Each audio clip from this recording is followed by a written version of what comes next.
This is a story of radiation horror. The Plutonium Papers.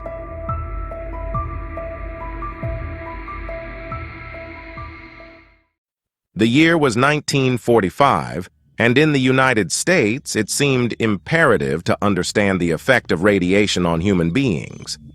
Everything seemed to indicate that nuclear holocaust was practically inevitable.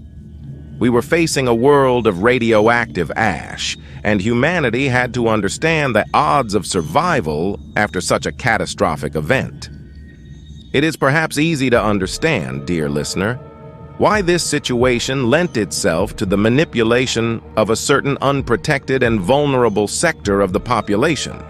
With your fertile imagination, imagine yourself poor and homeless on the streets. Imagine being in that terrible situation and, in addition, being a terminally ill patient with one of the many incurable diseases that exist.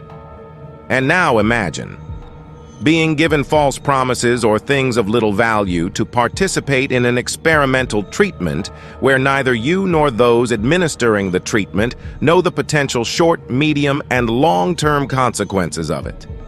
The stage for the theater of horror, my friend, is already set.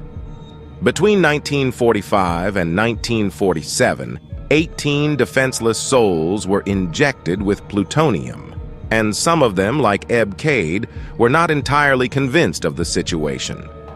Certain members of the Manhattan Project were in charge of this nefarious experimentation. Ailments such as Hodgkin's disease, bone cancer, coronary diseases, breast cancer, and various lung diseases constituted the plethora of death causes with which the 18 subjects met their sad end, all of them between 4 and 69 years of age, and many dying within weeks or months of being injected with plutonium. Intense radiation treatments followed in Cincinnati, radioactive injections to pregnant women in Nashville, 77 children who ate oatmeal with traces of radioactive compounds, and radioactive cesium injections in Chicago.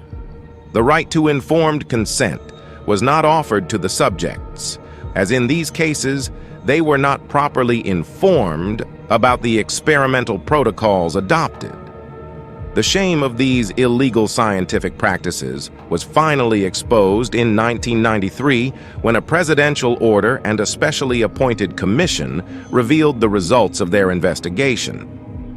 Dear listener, notice that all of this was done for the common good and a good greater than the physical and moral harm caused. How many times throughout history have we heard such an atrocity? We owe it to Eileen Wellsome, Jonathan Moreno, and other brave citizens for unearthing one of the many dark pages that still await us, secretly buried in the dungeons of science.